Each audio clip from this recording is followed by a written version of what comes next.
अश्वत्थामा बलिर्व्यासो हनुमांश्च विभीषण कृपः परशुरामश्च सप्तैते चिरजीविनः. आपण दर महिन्याला सप्त चिरंजीव पाहतोय आणि त्यामध्ये प्राचीन भारतीय संस्कृतीने ज्याला मान्यता दिलेली आहे अशा सप्त चिरंजीवांचा विचार आपण करतोय. त्यांची वृत्ती, प्रवृत्ती किंवा त्यांच्या कार्यकर्तृत्वाची ओळख करून आपण घेतोय. त्यांच्या चरित्रकथाही बघतोय. आज सप्त चिरंजीवांपैकी आपण शापित अश्वत्थामा आहे तो बघितलं होतं. दानशूर बळीराजा याच्याबद्दलही विचार केला होता आणि महर्षी व्यास यांचाही विचार मागच्या वेळेला केला होता. आज आपण जे बघणार आहोत ते चिरंजीव रामभक्त हनुमान. आज अगदी अनायासे म्हणतात तसं वेळ तारीख ठरवून हनुमान जयंतीचाच विषय आहे आणि हनुमानाविषयीच बोलायचं आहे. त्यामुळे निश्चित त्यांचं वंदन इथे आपण करायचं आहे आणि त्यांच्याबद्दल थोडंसं आपल्याला बोलायचं आहे. खरं म्हणजे चिरंजीव रामभक्त हनुमान असं ज्या वेळेला आपण म्हणतो त्याच्याबद्दल जवळजवळ सगळ्यांना सगळी माहिती असते. वेगळं काही सांगायचं आहे असं काही फारसं आपल्या लक्षात येत नाही. पण आजकाल आपण बघतो की त्याचं महत्त्व राम मंदिरामुळे आपोआपच या रामभक्ताचं सुद्धा त्याचं सगळं महत्त्व वाढलेलं आहे. हनुमान चालीसाबद्दल तर काही विचारूच नका, त्याचंही महत्त्व वाढलेलं आहे. आपल्याला भीमरूपी स्तोत्र आपल्या सगळ्यांना माहिती आहे. समर्थ रामदास स्वामींनी 11 भीमरूपी स्तोत्र, भीमरूपी स्तोत्र हे एक, अशी 11 हनुमंताची स्तोत्र लिहिलेली आहे. अशा या हनुमंताविषयी आज बोलायचं आहे. आणि याचा जन्म जो आहे तो अंजनी या वानरीच्या पोटी झालेला जन्म आहे, म्हणून त्याला अंजनी सुत असंही म्हटलं जातं. हनुवटीवरती इंद्राने वज्र फेकून मारलेलं आहे म्हणून त्याला हनुमंत असंही म्हटलं जातं. वायुपुत्र असल्यामुळे त्याला वायुसुत असंही म्हटलं जातं. असे अनेक नावं त्या प्रसंगावरनं त्या घटनांवरनं आपल्याला त्याची पाहायला मिळतात. असा हा संकटमोचन मारुती राय हा दास्यभक्तीसाठी सुद्धा प्रसिद्ध आहे. त्यामुळे मारुतीच्या व्यक्तिमत्वामध्ये ज्या अनेक अद्भुत वाटणारे असे जे प्रसंग आहेत त्यात सगळे जे प्रसंग आहेत त्यातले बहुतांशी प्रसंग हे त्याच्या ज्ञानसाधनेशी किंवा त्याला मिळालेल्या वरदानाशी किंवा त्याला मिळालेल्या शापाशी असं ते निगडीत आहे. म्हणजे असं कुठून तरी सगळं गोल चरित्र आपण त्याचं बघितलं की आपल्याला लक्षात येते की त्याची ज्ञानसाधना केवढी होती, त्याला मिळालेले अनेक वरदानं आहेत तीही आपल्या लक्षात येतात आणि काही वेळेला त्याला शापही मिळालेला आहे. म्हणजे नवजात मारुती ज्या वेळेला ते सूर्य म्हणजे एखादं लाल बुंद फळ आहे असं समजून त्या सूर्याला खाण्यासाठी म्हणून तिकडे थेट उड्डाण करतो त्यावेळेला आपल्या लक्षात येतं की हा वायुपुत्र आहे. त्यामुळे वायूची जी व्यापकता आहे ती त्याच्यामध्ये जन्मतःच आहे.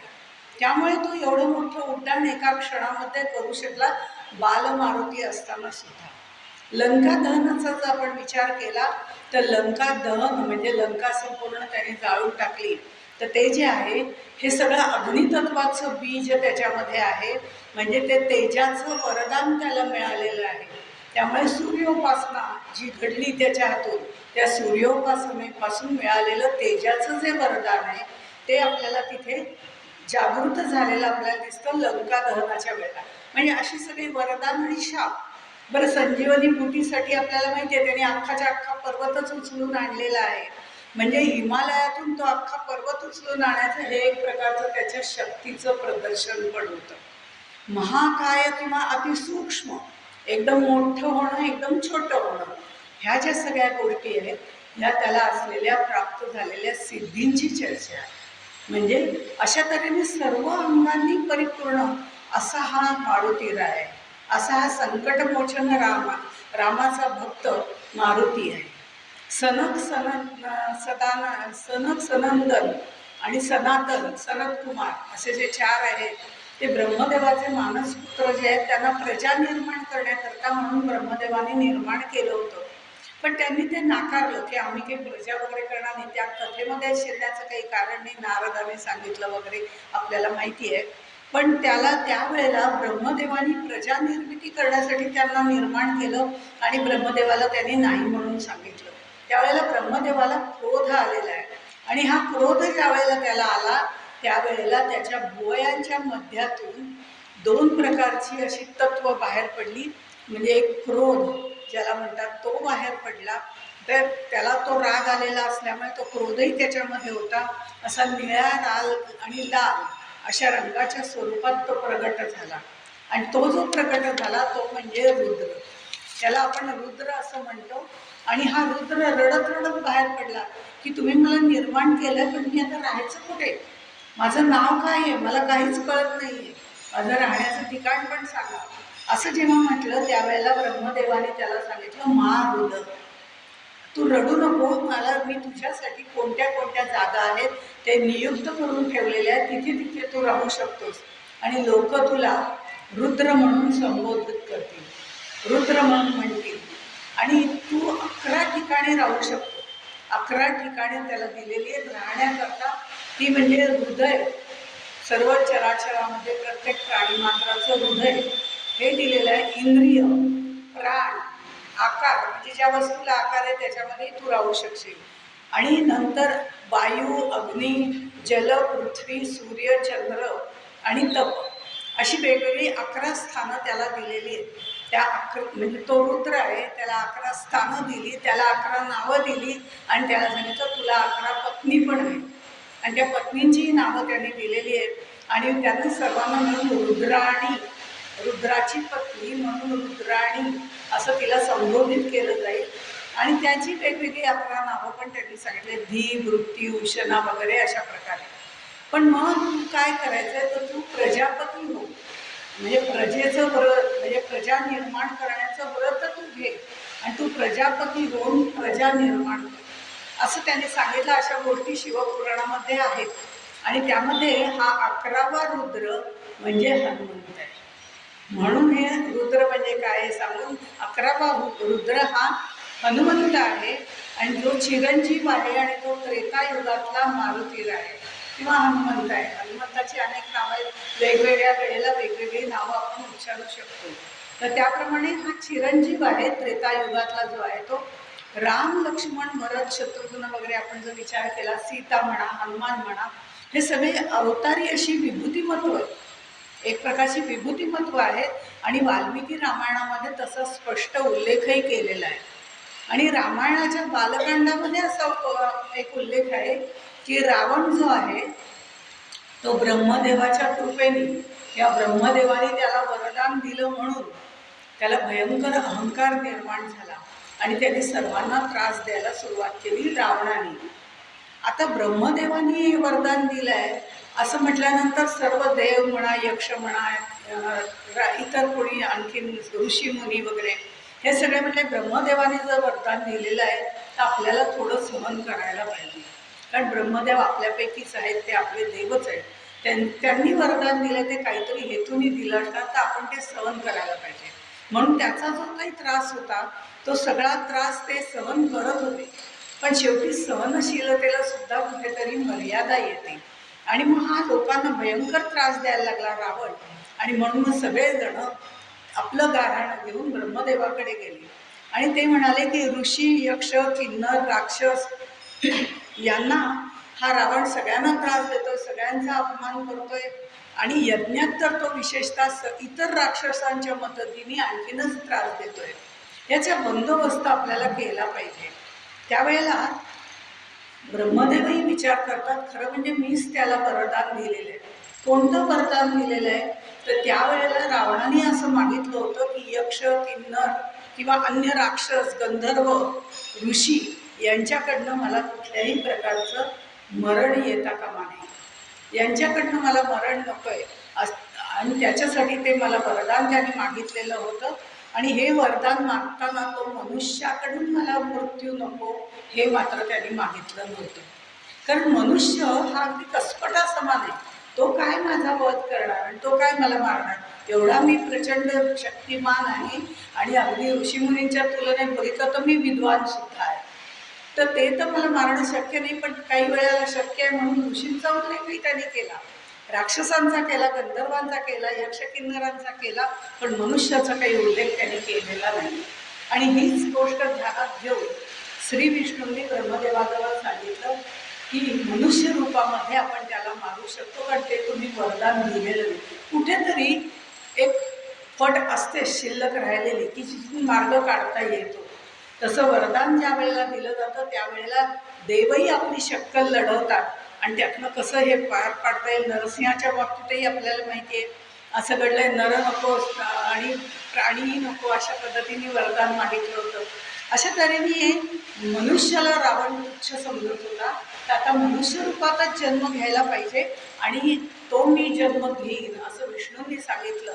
आणि मग ब्रह्मदेवानी त्याला अनुमती दिली आणि मग दशरथ राजाच्या पोटी मी जन्माला येईल असं त्यांनी सांगितलं. आणि त्याप्रमाणे दशरथ राजाला पुत्रकामेष्टी यज्ञ त्यांनी केला आणि त्यावेळेला ते जे पायसदान दिलं गेलं, तो यज्ञ पुरुष निघाला त्यातून बाहेर पडला आणि त्यांनी पायस दिलं आणि ते सगळ्या राण्यांना द्यायचं ठरलं. आणि ते देत असताना आपापच त्यातला एक भाग अंजनी मातेला मिळाला. कथा भाग आपल्याला रामायणात सगळ्यांनी वारंवार ऐकलेला आहे, त्यामुळे तो वाढवण्यात काही अर्थ नाही. आपल्याला मारुती रायाकडे जायचं आहे, त्यामुळे तो जो भाग आहे तो म्हणजे अंजनी पुत्र हनुमंताचा भाग आहे. त्यामुळे असे अनेक पुराणामध्ये वेगवेगळे अंजनी मातेच्या संदर्भामध्ये दृष्टांत आपल्याला पाहायला मिळतात किंवा त्याच्या जन्माबद्दलच्या कथा पाहायला मिळतात. हे जे राण्यांना दिलं त्यातला एक भाग अंजनीला मिळाला, त्यामुळे तो सुद्धा रघुवंशातलाच एक आहे खरं म्हणजे, तसं जर पाहिलं तर. कारण रघुवंशाला दिलेलं ते पायसदान होतं, त्यामुळे तो त्याचाच त्यांच्यापैकीच एक आहे, तेवढाच प्रवीण आहे, निष्णात आहे. अंजनी मातेच्या संदर्भात मी म्हटलं पुराणामध्ये ज्या गोष्टी सांगितलेल्या आहेत त्याच्यात हनुमंताची माता अंजनी आणि पिता केसरी याच्याबद्दल कुठेही फारशी म्हणजे वेगवेगळ्या गोष्टी नाही आहेत, त्यामुळे ते याविषयी एकवाक्यता सगळीकडे पाहायला मिळते. पण दुसरी कथा अशी आहे की ही लावण्यवती जी अशी, तिला पुंजिकस्थला असं म्हटलेलं आहे, तर ती अत्यंत सुंदर वेश धारण करून भूमीवरती आली आणि सहज फिरायला म्हणून बाहेर पडलेली ही पुंजिकस्थ, म्हणजे तिला जे नाव दिले ती अत्यंत सौंदर्यवान आहे. आणि ती अशी फिरत फिरत जाताना हळूहळू हजारो योजने जातात आणि त्यावेळेला ती इंद्राच्या दरबारामध्ये पोचते, म्हणजे तिथपर्यंत ती जात असते. आणि त्यावेळेला इंद्राच्या दरबारामध्ये तिथपर्यंत गेल्यानंतर इंद्र तिला तिचं ते सौंदर्य पाहून पूर्णपणे विरघळून जातो आणि तो तिच्याकडे प्रेमयाचना करतो. ती प्रेमयाचना केल्यानंतर त्यावेळेला मात्र तिला गर्व होतो आणि त्याची इंद्रदेवाची निर्भत्सना करत ती असं म्हणते की तुझ्यासारख्या सहस्र भग असलेल्या पुरुषाबरोबर कोण प्रेम करणार.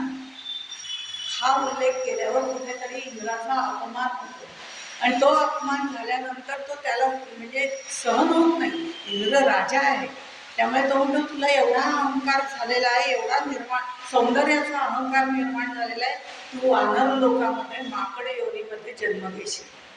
आणि म्हणून तिला तो शाप मिळालेला आहे आणि तिच्या पोटी आलेला हा पुत्र म्हणून हनुमान आहे, अंजनी पुत्र हनुमान. तसं वनराज केसरींच्या बाबतीतही ते योगाभ्यास करत होते असं म्हटलं जातं, ध्यानधारणा वगैरे करत होते. आणि त्यावेळेला अगस्त्य ऋषी त्यांच्याकडे आले अतिथी म्हणून. त्यावेळेला अंजनीने त्यांचं म्हणजे सगळं व्यवस्थित असं स्वागत वगैरे केलं आणि तिला काहीतरी जेव्हा मागायला सांगितलं तेव्हा त्यांनी मागितलं की मला एक छान शूर वीर योद्धा असा जगाला कल्याणकारक होईल असा बलवान पुत्र पाहिजे. आणि म्हणून ती नंतर तिथे तपश्चर्या ते म्हणजे तसं तुला पुत्र प्राप्त होईल असं सांगितल्यानंतर तिने तपश्चर्या केली आणि तिला शिव प्रसन्न झाले. आणि त्यावेळेला अगस्त्य ऋषींनी माता अंजनीच्या पोटी भगवान शिव जन्म घेणार आहेत, तो हा 11वा रुद्र म्हणजे मारुती. अशा वेगवेगळ्या कथा सांगितल्या जातात. वायुदेवाच्या बद्दलही सांगितले जातं की ती फिरत असताना तिचं वस्त्र गळून पडतं वगैरे आणि मग त्याचा मोह वायूला होतो आणि मग त्यानंतर तो वायू जो आहे तो तिला आलिंगन देतो आणि त्यावेळेला संकल्पद्वारे मानसिक संकल्पाद्वारे समागम करतो आणि त्यावेळेला तिला म्हणतो तुला संपन्न असा बुद्धिमान पुत्र होईल. आणि तो झालेला हा वायुसुत म्हणून हनुमंत असंही त्याला म्हटलं जातं. असं हे सगळे त्याच्या जन्माबद्दल वेगवेगळ्या गोष्टी सांगितल्या जातात, कथा पुराणामध्ये आपण ऐकलेल्या असतात. पण थोडक्यात शिवाचा अवतार म्हणूनही तो शिव आहे, 11वा रुद्र आहे. आणि त्याचप्रमाणे ते पायसदानामधून आलेला म्हणून तो विष्णूचा अवतार सुद्धा आहेच. त्यामुळे शिव आणि विष्णू हे दोघं मिळून इथे कार्याला सुरुवात करतात आणि मग ते कार्य महारुद्र हनुमान त्यांच्या शक्तीने ते प्रगट व्हायला सुरुवात होते. महाराष्ट्रामध्ये असं म्हटलं जातं की त्र्यंबकेश्वरच्या जवळ अंजनेरी म्हणून पर्वताच्या गुफेमध्ये याचा जन्म झालेला आहे असं म्हटलं जातं. काही जण म्हणतात ते दक्षिणेकडे झालेलं आहे. ते आपण सर्वांनी टी व्हीवरती पाहिलंच असेल, कुठे झालाय काय झालंय. पण कुठे झाला काय झाला याच्यापेक्षा त्याच्या गुणांची पारख आपल्यामध्ये उतरवणं जास्त महत्त्वाचं आहे. त्यामुळे त्याला 11वा जे रुद्र म्हणतात. त्यामुळे त्याच्यात आपण लीला ज्या वेळेला बघतो, भगवान शंकर किंवा विष्णूच्या लीला ज्या वेळेला बघतो त्यावेळेला भगवान शिवाला असं वाटतं की आपण विष्णूची पूजा करावी, आपण विष्णूचं सगळं वर्णन करावं, सेवा करावी, अशी त्याला प्रचंड इच्छा होते भगवान शंकरांना, महादेवांना. मग त्यावेळेला ती जी इच्छा आहे ती त्याने राम अवतारामध्ये पूर्ण केली आहे. भगवान विष्णूंनी शंकराची इच्छा राम अवतारामध्ये पूर्ण केली आहे. आणि त्यावेळेला भगवान शंकरांनी जो जन्म घेतलेला आहे तो नराचा घेतलेला नाही, तो वानराचा घेतलेला आहे. तो वानर योनी यामध्ये जन्म घेतलेला 11वा रुद्र म्हणून.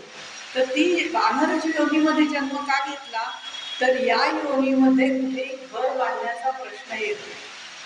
म्हणजे घराची आवश्यकता पडत नाही. या झाडावरून त्या झाडावर कुठेही राहू शकतात. वस्त्रांची आवश्यकता भासत नाही. त्यामुळे स्वयंपाक नाही, पाणी नाही, काही करावं लागत नाही. कंदमुळं फळं वगैरे खाल्ली की काम झालं, उदरनिर्वाह करता येतो. म्हणून कुठेही आपली वेळ वाया जायला नको आणि आपल्याला विष्णूंची सेवा करता यावी म्हणून त्यांनी वानर योनीत जन्म स्वीकारलेला आहे. मनुष्याच्या बाबतीमध्ये जर आपण बघितलं तर आयुष्याचा 1/4 भाग झोपेमध्ये जातो. 1/2 म्हणजे अर्धा भाग जवळजवळ अन्न, वस्त्र, निवारा, घर, दार याच्यामध्ये जातो. आणि भगवंताच्या नामस्मरणाकरता फक्त 1/4 आयुष्याचा भाग मिळतो. त्याच्यातही आम्ही कितीतरी अळमटळम करत असतो. आणि हे सगळं टाळण्यासाठी महादेवांनी तिथे वानराचा जन्म घेतलेला आहे.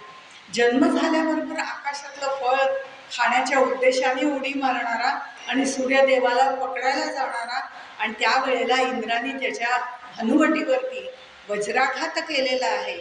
आणि तो इंद्राने वज्राघात केला त्या प्रसंगाचं स्मरण होण्याकरता, ते स्मरण आपल्याला कायम राहावं म्हणून त्याला हनु म्हणजे हनुवटी, त्याच्यावरती वज्र फेकून म्हणून हनुमान असं म्हणता येईल. तसंच हा शिव आणि रुद्र असा अवतार असल्यामुळे त्याचं अस्तित्व जे आहे ते अवकाशामध्ये सहजपणे वायुतत्वाचं असल्यामुळे सर्वस्पर्शी आहे. म्हणजे तो कुठेही स्पर्श करू शकतो. वायू जो आहे तो कशालाही स्पर्श करून जातो. सुगंध असो, दुर्गंध असो, गीतेमध्ये आपण बघतो. आपल्या जवळनं केला तरी आपल्या शरीराला तो स्पर्श करून जातो. हे सर्व स्पर्शित्व जे आहे ते त्याच्या अंगातलं आपल्याला इथे दिसतं. आणि ज्या वेळेला हनुमंत ते उड्डाण करतात आणि सूर्याला स्पर्श करायला जातात तेव्हा तिथे अग्नितेज आहे हे त्या छोट्या बाळाचा लक्षात आलं नाही म्हणून ते वज्र इंद्राने मारलेलं आहे. पण त्या इंद्राला ही कल्पना नसावी कदाचित की हे तर शिवाचेच अवतार आहे आणि हे तर विष्णूचेच अवतार आहे. त्यामुळे अग्नितत्व, तेज तत्व त्यांच्यामध्ये आहेच आहे. इंद्राने म्हणजे हे त्याला मूर्छित पाडलेलं आहे. ते वज्र ज्या वेळेला त्याच्या अंगावर हनुवटीवर सोडलं तेव्हा तो मूर्छित झालेला आहे, बाल हनुमान. आता तो ज्या वेळेला पूर्णपणे मूर्छित झाला, आता हा काय याचं काय होतं अशी वायुदेवाला ज्या वेळेला भीती वाटायला लागली तेव्हा तो सगळीकडचा वायू रोधून धरतो.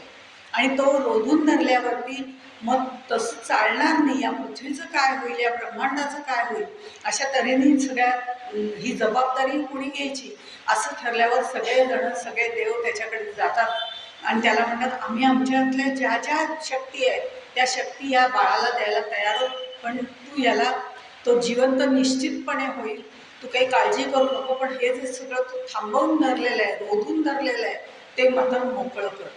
आणि ते झाल्यानंतर हनुमंतावरती त्यांनी सगळ्यांनी म्हणजे जबाबदारी टाकलेली आहे. खरं म्हणजे प्रत्येकाने त्याला वेगवेगळ्या विद्या दिल्यात, अस्त्र दिलेत, शक्ती दिलेली आहेत. आणि त्याच वेळेला खरं म्हणजे मला वाटतं विश्वकर्म्याने त्याला चिरंजीवित्व दिलं आहे असा उल्लेख आहे.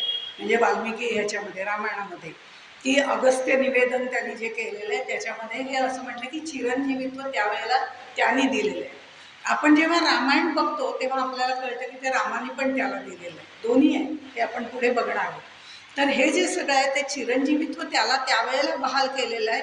आणि ते करत असताना ज्या सगळ्या शक्ती दिल्या त्यावेळेला सगळ्या गोष्टी एकत्र करून हनुमंतावर जबाबदारी पण टाकलेली आहे. कारण रावण एवढा बलाढ्य आहे की त्याची दिव्य शक्ती ऋषी असू दे, देव असू दे, मानव असू दे, सगळ्यांवर मात करते. त्या मात करणाऱ्या रावणावरती मात करणारा कोणीतरी पाहिजे, म्हणून ही सगळी शस्त्र अस्त्र सर्व विद्या त्याला सर्व देवांनी दिलेली आहे. आणि ती शक्ती सगळी एकत्र आली पाहिजे. पण झालं काय, हनुमंत त्यावेळेला मूर्छित होता, तो पुन्हा शुद्धीवर आला, त्याला सगळ्या शक्ती प्राप्त झाल्या. पण त्यांनी यज्ञ करणारे जे लोक होते, तपस्वी होते, त्यांनाच त्रास द्यायला सुरुवात केली किंवा बाकीच्या लोकांना त्रास द्यायला. म्हणजे त्याला हे कळत नव्हतं की आपण कोणाला त्रास देतोय, काय देतोय. सगळ्यांना सळपळ करून सोडलं. आणि मग भृगु ऋषींनी त्यावेळेला त्याला शाप दिला की तुला तुझ्या शक्तीचं विस्मरण होईल. आणि म्हणजे हा शापही आहे, वरदानही आहे, अनेक शक्ती आहे, असा एकत्रित कॉम्बिनेशन असलेला असा हा हनुमंत आहे. त्यामुळे आता हे शाप दिल्यानंतर ब्रह्मदेवानी जो म्हणजे जो वर रावणाला दिलेला आहे, वरदान दिलेलं आहे, त्याच्या विरुद्ध ही सगळी शक्ती आपण गोळा केली आहे. आणि आता जर त्याला शाप दिला की तुला शक्तींचंच विस्मरण होईल, तर मग भगवान विष्णूंच्या नियोजित अवतार कार्यामध्ये अडथळा येईल. मग ते कसं करायचं हे जेव्हा लक्षात आलं त्यावेळेला त्याला उश्शापही देण्यात आला की भगवंताने दिलेल्या ज्या शक्ती आहे त्याचं जे स्मरण आहे ते तुला योग्य वेळी कोणीतरी करून देईल आणि मग तुला शक्तीचा वापर करता येईल. म्हणजे हे शाप उश्शाप वगैरे हे सगळं राम अवतार कार्यामध्ये प्रत्येक ठिकाणी उपयोगी पडलेलं आहे. वानर आपण जर बघितलं तर ती एक संस्कृती आहे. म्हणजे वाल्मिकी रामायणामध्ये वालीवरती वैदिक संस्कार करून, म्हणजे मृत्यू झाल्यानंतर वैदिक अंत्यसंस्कार त्याचे केलेले आहेत, अग्निसंस्कार केलेला आहे. याचा अर्थ वानर हे सुसंस्कृत होते. वानर हे वनचर होते, पण ती माणसंच होती. वनात राहणारे म्हणून वनचर होते, पण त्यांच्यात गुणसुद्धा मानवासारखे होते. अशी ही विशेष अशी जात होती. मानवासारखे घरदार करून राहिलेले नाही आहेत, वनामध्ये येणारे म्हणून वनचर, म्हणून वा नर, नरही नाही पण वानर आहेत अशा तऱ्हेने त्यांचं नाव ठेवलं गेलं. आणि मग वानर असं त्यांना म्हटलं गेलं. म्हणजे वनचर म्हणून वानर असंही म्हटलं गेलं. आणि वानर राज्यामध्ये जर आपण बघितलं तर वाली आणि सुग्रीव हे जे दोघं आहेत त्यांची हनुमंताजवळ मैत्री होती. आपल्याला रामायण बघायचं नाही आहे, पण हनुमंताचं जे वाल्मिकी ऋषींनी वर्णन केलेलं आहे रामायणामध्ये, त्यामध्ये त्यांनी म्हटलं आहे हनुमंताच्या मुखातून येणारा प्रत्येक शब्द हा संस्कार संपन्न होता, त्याचं वक्तृत्व प्रभावी होतं. तो बोलत असताना हात, वारे, डोळे, मुख याची जी हालचाल आपली व्हावी लागते बोलत असताना ती सुद्धा अगदी मर्यादित असायची. म्हणजे कुठेही ओव्हर ॲक्टिंग नाही आत्ताच्या बाबतीत. कारण ओव्हर ॲक्टिंग करून बोलणारे लोकही आपल्याला बरेच बघायला मिळतात. पण ही मर्यादित हालचाल असणं हे सुसंस्कृतपणाचं लक्षण धरलं जातं. आणि वरदान देताना सूर्याने त्याला आपला 100वा भाग दिला होता. पूर्ण ह्याच्यातला तेजाचा 100वा भाग दिला होता. ते तेज त्याच्या चेहऱ्यावरती दिसत असेल.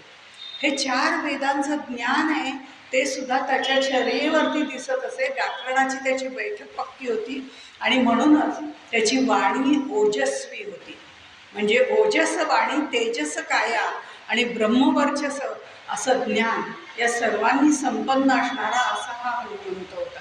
संभाषण कलेमध्ये तर चतुर होताच, व्याकरण उत्तम होतं, युद्धकला अवगत होती आणि अनेक विद्यांमध्ये तो प्रवीण होता. त्याच्या बाबतीमध्ये नैष्टिक ब्रह्मचर्याची लंगोटी घालणारा असा हा हनुमंत दाखवलेला आहे. ब्रह्मचर्य व्रत पाळणारा. हनुमंतानी आपल्या आईला विचारलं होतं अंजनीला की मला माझे गुरु केव्हा भेटतील. त्यावेळेला तिने जे उत्तर दिलेलं आहे त्याचा भावार्थ रामायणामध्ये असं म्हटलेलं आहे की तुझे गर्भीची निज लंगोटी नैष्टिक ब्रह्मचर्याची कासोटी, आता जो का देखेल दृष्टी तो तुझं सृष्टी निजस्वामी. म्हणजे हे भावार्थ रामायणातलं वर्णन केलेलं आहे. तर त्यांनी असं म्हटलं की ही नैष्टिक ब्रह्मचार्याची लंगोटी जो ओळखेल तो तुझा गुरु असेल, असं अंजनीने त्याला सांगितलेलं आहे, म्हणजे आईने सांगितलेलं आहे. त्यामुळे श्रीराम आणि लक्ष्मण ज्या वेळेला ऋषमुख पर्वतावरती आलेले होते, एका झाडाच्या बुंद्याशी उभे होते आणि त्यावेळेला त्यावरती एक वानर बसलेला होता. त्या वानराला बघून श्रीराम लक्ष्मणाला म्हणाले आश्चर्याने, अरे बघितलंस का, वरती बघ जरा, एका वानराने लंगोटी घातलेली आहे. हे जेव्हा वाक्य त्यांनी ऐकलं तेव्हा वरून त्यांनी खाली उडी मारली आणि श्रीरामांना आपलं गुरु केलेलं आहे. ते म्हणे अरे असंच गुरु करतोच एकदम, माझ्या आईने सांगितलेलं आहे, ही नैष्टिक ब्रह्मचार्याची लंगोटी जो ओळखेल तो तुझा गुरु आहे. अशा तऱ्हेने दास्यभक्तीचा आदर्श असलेले हे हनुमंत भक्तियोग, ज्ञानयोग किंवा आत्मसंयोग योग ज्याला म्हटलेलं आहे, असा त्रिवेणी संगम त्यांच्यामध्ये होता. भक्त असून सुद्धा देवपदवीला पोचलेले असे हनुमंत आहे. त्यामुळे ही हनुमंत ही शक्तीची देवता आहे, बुद्धीची देवता आहे. त्यामुळे अचाट शक्ती असलेल्या हनुमंताचा अवखळपणा जो होता तो केल्यामुळे त्याला जो शाप मिळाला होता, त्या शापाचं त्याला शापामुळे सर्व शक्तींचं विस्मरण झालेलं होतं. ते सीता शोधनाच्या वेळी जांबुवंतांनी त्याला आठवण करून दिली आणि त्यावेळेला ते पुन्हा सर्व शक्ती त्याच्यामधल्या जागृत झालेल्या आहेत. आपण आधी बघितलं, हे सगळं सांगितलं होतं की हनुमंताला अनेक प्रकारचे वर मिळाले होते आणि विस्मरणाचा शाप मिळाला होता.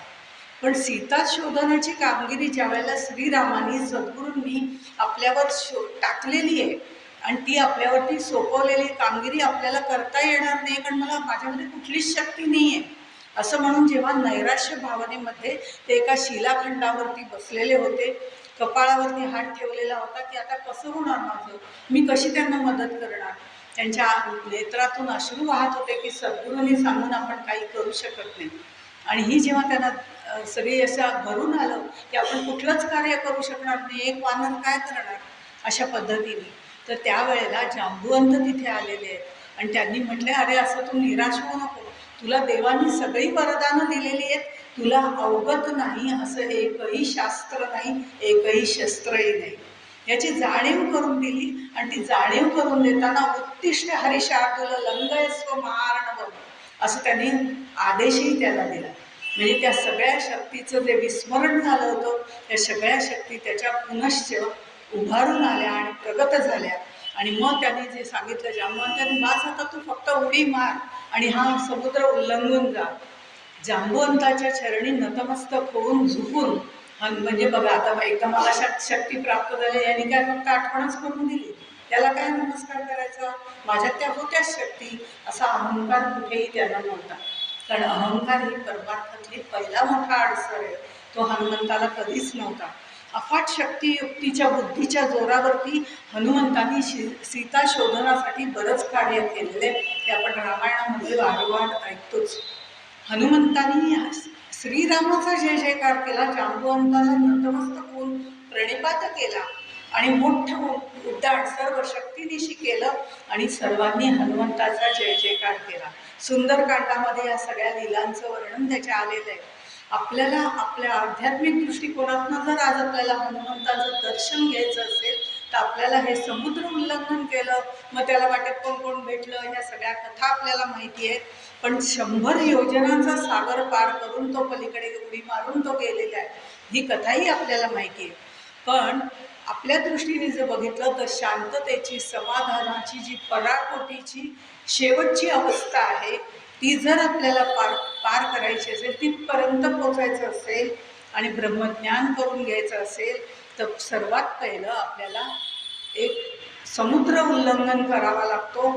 त्या सागराचं नाव आहे देहाभिमान. हा देहाभिमान उल्लंघन करून जायचंय. मी म्हणजे देव ही भावना जोपर्यंत आपल्यामध्ये आहे तोपर्यंत तो आपल्याला ओलांडता येत नाही, तोपर्यंत ती शांती समाधान आपल्याला प्राप्त होत नाही, कारण आपलं सगळं लक्ष देहाकडे असतं, त्या देहीकडे, आतल्या आत्म्याकडे नसतं. हा संदेश आपल्याला यातनं हनुमंत देतात की आपल्याला देहाभिमान पूर्णपणे, 8 प्रकारचे अभिमान आहे, वाढवावं तेवढं वाढेल, पण तरीसुद्धा देहाभिमान जो आहे तो आपल्याला दूर करायला लागतो. अहंकार आपल्याला आहे तो दूर करावा लागतो हा संदेश घेऊन जेव्हा आपण उडी मारतो त्यावेळेला हनुमंताला जशा अनेक अडचणी आल्या त्याप्रमाणे आपल्याला सुद्धा अध्यात्म मार्गामध्ये अनेक अडचणी येत असतात. ह्या आड आलेल्या अनेक पर्वत त्याला आले होते अडवायला वगैरे, तर तिथे त्या पर्वतांना त्यांनी डुबवलेलं आहे, खाली दबवून टाकलेलं आहे. हनुमंतांनी मैनाक पर्वताला मात्र हे केलेलं नाही आहे, त्याला नतमस्तक झालेलं आहे, त्याला प्रणाम केलेला आहे आणि पुढे गेला. पण बाकीचे जे पर्वत आहेत ना त्याची गोष्ट वेगळी आणि मैनाक पर्वताची गोष्ट वेगळी आहे. साधकाला साधनेच्या मार्गावरनं चालताना अनेक प्रलोभनाचे पर्वत मध्ये मध्ये येत असतात. त्या सर्व प्रलोभनांना त्याला दाबूनच टाकावं लागतं, त्यांना मारूनच टाकावं लागतं. त्या प्रलोभनांपासून त्यागच करावा लागतो, त्यातून बाहेर पडावं लागतं. पण ज्या वेळेला सगळ्यात शेवटी साधकाला त्याची परीक्षा घेताना सिद्धींची लयलूट परमेश्वर करतो की ह्या घे, याच्यातच रमून जा, माझ्यापर्यंत काही येऊ नको, त्यावेळेला मात्र त्या सिद्धींना नतमस्तक होऊन पुढे जायला लागतं. जसं हनुमंत मैनाक पर्वताला नतमस्तक होऊन पुढे गेला. मग पुढे सुरसा आहे, सिंहिका आहे, लंकिनी आहे. यांच्या बाबतीत जर आपण बघितलं तर मलविक्षेप आवरण अशा ह्या तिघी जणी आहेत. त्यामुळे हे मलविक्षेप आवरण हे सुद्धा या सगळ्यांना तोंड द्यावं लागतं. अशा अडचणी पार करून आध्यात्मिक दृष्टिकोनातून जर हनुमंताकडे पाहिलं तर आपल्याला बरंच काही घेण्यासारखं आहे.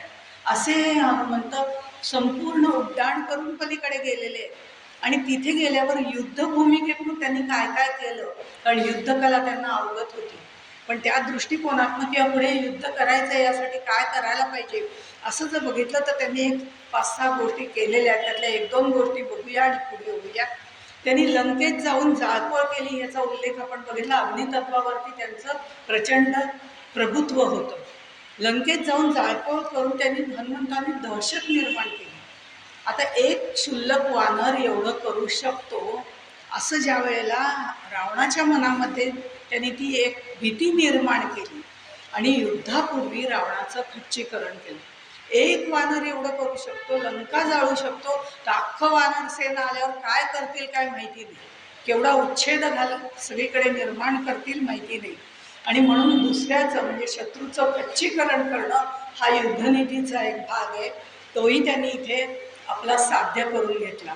लंकेमध्ये गेल्यानंतर मंत्रिमंडळ जे आहे त्याच्यामध्ये फूट पाडण्याचं सुद्धा काम केलेलं आहे. त्यामुळे हे फूट पाडण्याचं काम म्हणजे विभीषणाचं बरोबर त्याचे 4 मंत्री रामाकडे आलेले आहेत. म्हणजे हे बेरजेचं राजकारण जे चालतं त्या पद्धतीने, पण तिथे नीतिमत्ता होती. सीतेचा आत्मविश्वास दृढ केलेला आहे की या सगळ्या ह्याच्यावरनं आपल्या लक्षात येतं की हनुमंत हे उत्तम राजकारणी सुद्धा होते. म्हणजे या सगळ्या ह्याच्यामध्ये त्यांनी युद्धाच्या वेळेला तर अनेक प्रकारची कामगिरी केलेली आहे. लक्ष्मणाला वाचवण्यासाठी त्यांनी पर्वत उचलून आणलेला आहे, गरुडाला बोलावून आणलेलं आहे आणि गारुडी विद्या तिथे वापरायला सांगितलेली आहे. मग वेगवेगळ्या राक्षसांना मारलेलं आहे वगैरे. ह्या सगळ्या कथा ज्या आपल्याला युद्धकांडामध्ये बघायला मिळतात. पण हा अतिशय नम्रपणे पण म्हणजे वागणारा असा हा हनुमंत जेव्हा लंकेला जाऊन येतो तेव्हा रामाने त्याला विचारलं की तू काय काय केलंस बाबा, तुम्ही असं केलं मी तसं केलं, आपण म्हणजे अगदी सगळी सुरुवातच केली असती, याव केलं त्याव केलं. तो म्हणला काही नाही, मी काहीच केलं नाही, जे काय केलं ते तुम्हीच माझ्याकडनं करवून घेतलेलं आहे. त्यावेळेला राम म्हणतो अरे बाबा तू माझ्यासाठी एवढं करतोस, तू नक्की आहेस तरी कोण, असं ज्या वेळेला विचारलं जातं तेव्हा हनुमंत उत्तर देतात देहबुद्ध्या तू दासोहम जीवबुद्ध्या त्वदंशकम आत्मबुद्ध्या त्वमेवाहम इति मे निश्चिता मती. म्हणजे देहबुद्धीने पाहिलं तर मी तुमचा दास आहे, कारण दास्य भक्तीसाठी प्रसिद्ध असलेले हनुमंत आहे. जीवबुद्धीने पाहिलं जीव आणि शिव तर मी तुमचाच अंश आहे. आणि आत्मबुद्धीने विचार केला तर तुम्ही आणि मी एकच आहोत. पण हे मी निश्चितपणे सांगू शकतो कारण त्याचं त्या ज्ञानशास्त्रावरती प्रभुत्व आहे. हेही आपल्याला ह्याच्यातनं लक्षात येतं. श्रीरामाच्या हृदयात वास करणाऱ्या प्रत्येक गोष्टीमध्ये श्रीरामतत्व पाहण्याची त्याला सवय झाली होती. आणि त्यामुळे श्रीरामांनी राज्याभिषेकानंतर अनेकांना काही काही वस्तू भेट दिल्या. त्याला हनुमंताला काहीच भेट दिलं नाही. खरं म्हणजे रामाने सीतेलाच दया आली, तो कंठा दिला, आपल्याला ती कथा माहिती आहे. त्याच्यात सुद्धा राम बघणारा असा हा हनुमंत. असं हे.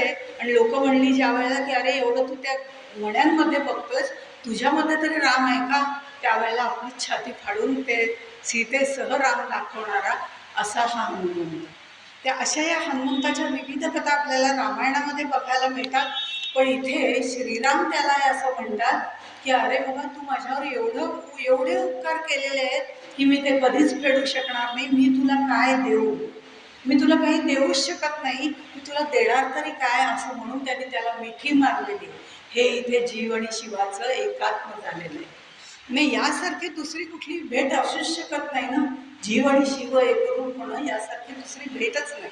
त्यामुळे इथे पण तरी हनुमंताने असं मागितलेलं आहे की ज्या वेळेला रामकथा चालू असेल तिथे तिथे श्रवणाकरता मी उपस्थित राहणं गरजेचं आहे. मी उपस्थित राहावं असं मला वाटतं, ते मला राहता आलं पाहिजे. आणि जोपर्यंत रामकथा आहे यावत चंद्र दिवाकरो असं म्हटलेलं आहे. रामकथा ऐकण्याकरता श्रीरामाने त्याला चिरंजीवित्व दिलेलं आहे. आणि ती रामकथा चालू आहे तोपर्यंत तुझं कार्य चालू राहील. अशा या रामायणातल्या हनुमंताबद्दल बोलावं तेवढं कमी आहे. पण रामकथा आपण त्याच्याही पुढे गेलो, कारण चिरंजीव हनुमंत आहे. त्यामुळे द्वापार युगामध्ये जर आपण आलो तर चिरंजीव मारुतीची भीम अर्जुन यांच्याशी गाठभेट पडलेली आहे. विष्णूच्या गरुडाचा गर्वहरण तेही भागवतामध्ये आपल्याला कथा पाहायला मिळते. अर्जुनाच्या रथध्वजावरती सुद्धा हा मारुती आरूढ आहे. म्हणजे द्वापार युगातही त्याचं अस्तित्व आहेच आहे. हा रामपदी लीन झालेला वानर त्या ध्वजावरती स्थिर आहे. खरं म्हणजे मनाची देवता आहे वायू ही, आणि ती चंचल आहे. पण तिथे असणारा मारुती हा मात्र रामकृपेने स्थिर आहे, हे निश्चित आहे. त्यामुळे अर्जुन चंचल आहे, अस्थिर आहे. रथाचा लगाम ज्याच्या हातामध्ये आहे तो श्रीकृष्ण अच्युत आहे, त्यामुळे तो सुद्धा स्थिर आहे. म्हणून युद्ध संपल्यावरती आधी अर्जुनाला तो उतर असं सांगतो, मग मारुतीराय खाली उतरतात आणि मग श्रीकृष्ण खाली उतरतात. हे कथाही आपल्याला माहिती आहे. पण जोपर्यंत हनुमंत आणि भगवंत तिथे होते तोपर्यंत अग्नी काहीही करू शकला नाही. ते दोघं जेव्हा उतरले त्यावेळेला तो रथ भस्मसात झाला. अशा तऱ्हेने ती कथाही आपल्याला गीतेमध्ये पाहायला मिळते. विविध शस्त्र मिळवणारा अर्जुन तीर्थाटन करत फिरत होता. त्यावेळेला सेतुबंध रामेश्वराजवळ जिथे येतो आणि शृंगारवनामध्ये मारुतीची आणि त्याची भेट होते. अर्जुन धनुर्विद्येत प्रवीण आहे, तो धनुष्य येते. तो सांगतो की श्रीरामाच्या बद्दल तू काहीतरी सांग हनुमंताला. तर त्याचं बाणाचं, अर्जुन बाणामध्ये प्रवीण असल्यामुळे हनुमंत सुद्धा त्याला तेच कथा सगळ्या सांगायला लागतो की श्रीराम एवढे श्रेष्ठ आहेत, त्याने दगडाने, मग आता हे सगळं दगडाचा सेतू वगैरे बांधला. मग अर्जुन म्हणतो की मग त्यावेळेला त्यांनी सेतू बांधताना बाणांचाच बांधायला हवा होता. तर म्हणे नाही रे, आमच्यासारखे सगळे बलवान वानर त्याच्यावरनं जाणार, मोडणार नाही का तो? त्यामुळे काहीतरी काय सांगतोस तू? काय सांगतो मी स्वर्गापर्यंत हा बाणांचा पूल बांधलेला आहे. मग तो म्हणतो तू बांध पूल, मी उडी मारून दाखवतो, तुझे पूल नक्की तुटून पडतील. ही कथा आपल्याला माहिती आहे, आपल्याला मी म्हणजे शाळेत असल्यापासून ही कथा आपण ऐकतो. पण हे सगळं असताना त्या दोघांमध्ये पैज लागते आणि त्यावेळेला अर्जुन हरतो आणि मग तो आत्मदहन करायला निघतो. पण अर्जुनाला म्हणजे कृष्णाला त्याची पण काळजी आहे ना. द्वापार युगातली ही कथा आहे. त्यामुळे इथे काय होतं, तिथे ब्राह्मण वेशामध्ये कृष्ण येतो आणि तो म्हणतो साक्षी होतं का कोणी? साक्षी कोणी नव्हतं ना, आता मी साक्षी आहे, लावा बेट, तुमची जी बेट लावायची ती लावा. आणि त्याप्रमाणे लावली जाते. आणि त्यावेळेला हनुमंत ज्या वेळेला उडी मारतो तेव्हा सुदर्शन चक्र खाली धरलं जातं आणि हनुमंत नंतर आत्मदहनाला तयार होतो. त्यावेळेला श्रीकृष्ण हनुमंताला आपलं रामरूप दाखवतात, कारण त्यांनी त्याला सांगितलेलं असतं की द्वापार युगामध्ये मी तुला दर्शन देईन. आणि त्याप्रमाणे ते दर्शन देतात हनुमंताला रामाच्या रूपामध्ये. आणि कृष्णही मीच आहे आणि रामही मीच आहे अशी खात्री त्याला पटवून देतात. अर्जुनाचाही जीव असतो आणि हनुमंता तर चिरंजीवच आहेत. त्यांचं चिरंजीवित्व तिथेही सिद्ध होतं आणि तेही तसेच राहतात. अर्जुनाचा पण ते अट घालतात, जेव्हा जेव्हा मी अर्जुनाचा सारथी होईन तेव्हा तू त्याच्या रथध्वजावरती असलं पाहिजे. आणि ही जी सगळी भूमीवरती जो राक्षसांचा भार झालेला आहे तो कमी करण्याकरता तू मदत केली पाहिजे. तिथे अर्जुनाचं चित्त स्थिर ठेवायचं काम हनुमंताने केलं. म्हणजे अशा पद्धतीने. म्हणून ज्ञानेश्वरीमध्ये माऊली असं म्हणतात, ध्वजस्तंभावरी वानरू तो मूर्तिमंत शंकरू. 11वा रुद्र आहे ना, त्यामुळे ध्वजस्तंभावरी वानरू तो मूर्तिमंत शंकरू, सारथी तो शारंग धरू अर्जुनेसी. इथे ज्ञानेश्वर महाराजांच्या काळात सुद्धा शैव वैष्णव हा भेद चाललेला होता. त्याचंही निरसन या दृष्टिकोनातून त्यांनी केलेलं आहे. आता भीम हा पवनपुत्र आहे आणि कुंतीला वायुदेवांपासून झालेला भीम, त्याला पवनपुत्र असं म्हटलं जातं. आणि हा हनुमंत तो पवनपुत्र आहेच, वायुसुत आहेच आहे. त्या दोघांची भेट झालेली आहे द्वापार युगामध्ये. आणि ती भीमाची कथा आपल्याला माहिती आहे की शेपटी जड झाली वगैरे या पद्धतीने. ज्या वेळेला हनुमंत तीर्थयात्रेला जातात तेव्हा वाटेत त्यांना एक द्वारकापुरी दिसते. म्हणजे ही श्रीकृष्णाची नगरी दिसते द्वापार युगामध्ये. आणि ती नगरी ऐश्वर्य संपन्न पाहिल्यावरती त्यांना रामाची आठवण होते. आणि रामाची आठवण झाल्यावरती ते इतके आनंदित होतात हनुमंत की त्या बागेमधली सगळी फळं बिळं सगळी ओढून तो ओरबाडून खायला लागतात. वा म्हणतात, आज काय रामप्रसाद मिळालाय, अशा पद्धतीने ते आनंदित होतात. त्यावेळेला त्या तिथे असणारे जे सेवक असतात ते म्हणतात, आमचा राजा तुला शिक्षा करेल बरं, तू असं झाडाचा विध्वंस करू नको, असं त्यांनी म्हटलं. त्यावेळेला तो म्हणतो, तुमच्या राजाचं नाव काय आहे? त्यावेळेला तो सांगतो, आमच्या राजाचं नाव राम आणि श्रीपती असंही आहे. राम आहे असं ज्या वेळेला म्हणतात तेव्हा ते म्हणतात, अरे माझ्या रामाचं नाव धारण करणार कोण आहे? म्हणजे ते नाव दुसऱ्या कोणी धारण केलेलं पण त्याला पटत नाही. त्यावेळेला तो म्हणतो, अरे तू जे म्हणतोस तो राम नाही, त्याला तर ते काय दशरथाने त्याला बाहेर घालून गेलं होतं, सीतेला पळवून गेलं होतं, तो राम नाही, आमचा राम बलाढ्य आहे, शक्तिशाली आहे. आणि असं म्हटल्यावरती मग मात्र हनुमंत खवळतो आणि सगळी बाग उद्ध्वस्त करून टाकतो. त्यावेळेला तिथे ते सगळेजण जेव्हा श्रीकृष्णाकडे जातात की एक वानर येऊन असं करतोय, त्यावेळेला श्रीकृष्ण गरुडाला तिथे पाठवतात की तुझ्यासारखा श्रेष्ठ आणि या वानराशी तर लढायचं आहे, त्यामुळे त्याला तू ठार मारून टाक, काय वाटेल ते कर, पण त्याचं तू काहीतरी त्याचा बंदोबस्त कर. असं ज्या वेळेला गरुडाला सांगितलं जातं, गरुड श्रीकृष्णाची आज्ञा घेतात आणि तिथून बाहेर पडतात आणि या वनामध्ये येतात. त्यावेळेला हनुमंत त्याला एका हाताने उचलतो आणि समुद्रामध्ये टाकून देतो. त्यावेळेला त्याचं गर्वहरण शक्तीचं होतं आणि त्या पराक्रमाबद्दल त्याला भयंकर अहंकार झालेला असतो. त्यामुळे ही हनुमंताशी त्यांनी आरेरावी करायला सुरुवात केल्याबरोबर तर त्याला तो फेकून देतो आणि त्याचं गर्वहरण होतं. पण पुढे वानरसेना, म्हणजे वानरसेना ही सगळी सेना घेऊन बलरामही तिथे येतो त्यावेळेला. आणि त्यावेळेला उद्धव आणि अक्रूर जे असतात ते म्हणतात, आमचा श्रीराम त्यांनी आम्हाला पाठवले, तू जरा थांब, तो राम आता तुला भेटायला येतोय म्हटल्यावर हनुमंत शांत होतो. आणि शांत झाल्यावर बलराम त्याला भेटायला येतो. बलराम येतो, श्रीकृष्ण येतो. आणि मग हनुमंताला पाहिल्यानंतर श्रीकृष्णाने रामाचं रूप घेतलेलं आहे, बलरामाने लक्ष्मणाचं घेतलं आहे, पांचजन्याने भरताचं घेतलं आहे, रुक्मिणीने सीतेचं घेतलं, असं ते पंचायतन त्याच्या पुढे उभं राहिलेलं आहे. द्वापार युगात तुला पुन्हा मी दर्शन देईन, हे जे सांगितलं होतं ते हे दर्शन आहे. असं हे द्वापार युगात त्रेतायुगात असलेला असा हा हनुमंत पुढे कलियुगात सुद्धा 11वा रुद्र म्हणून समर्थ रामदास स्वामी यांच्या स्वरूपामध्ये इथे प्रगट झालेला आहे. 11वा रुद्र असं समर्थांना सुद्धा म्हणतात.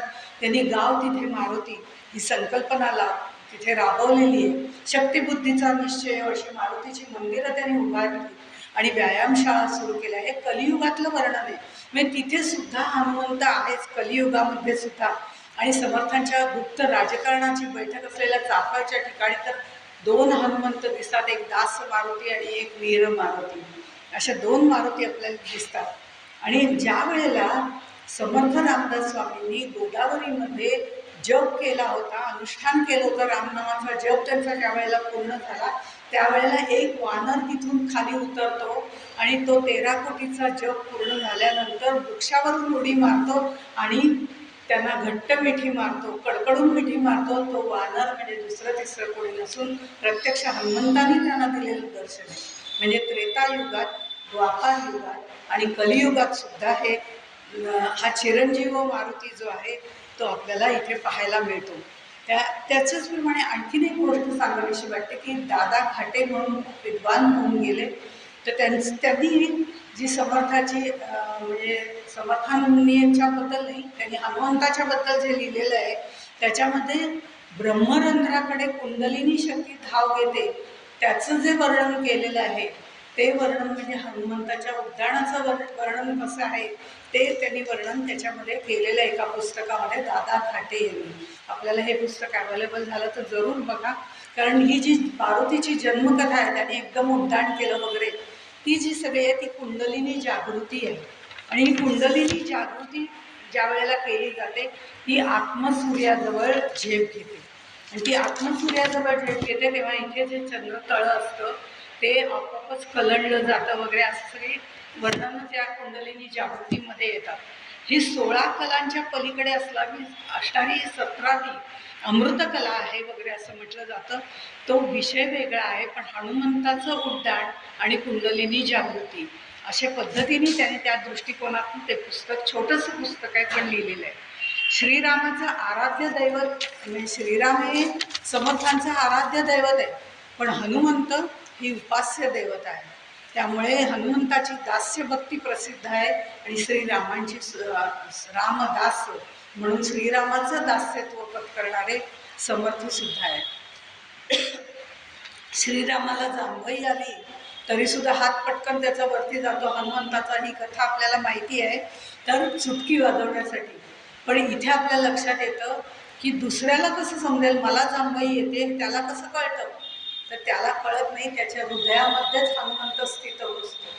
तसाच हा मारुती जसा आहे तसंच श्री हनुमंत असणार, हनुमंताचं स्वरूप असणारे समर्थ रामदास यांच्याही मध्ये तो श्रीराम स्थित होता. त्यामुळे त्याची सेवा त्यांनी केली आहे, त्याचे दास म्हणून ते आले आणि तोच 11वा रुद्र असलेला मारुती आहे. आणि त्याबद्दल त्यांच्या अनुग्रहाबद्दलही समर्थांच्या सांगितलं जातं की मारुतीने त्याला ओढत ओढत नेलेले. ते जेव्हा राम आणि सीता पालखीत बसलेले आणि राम आणि सीता पालखीत बसलेले असताना वानर तिथे येतो.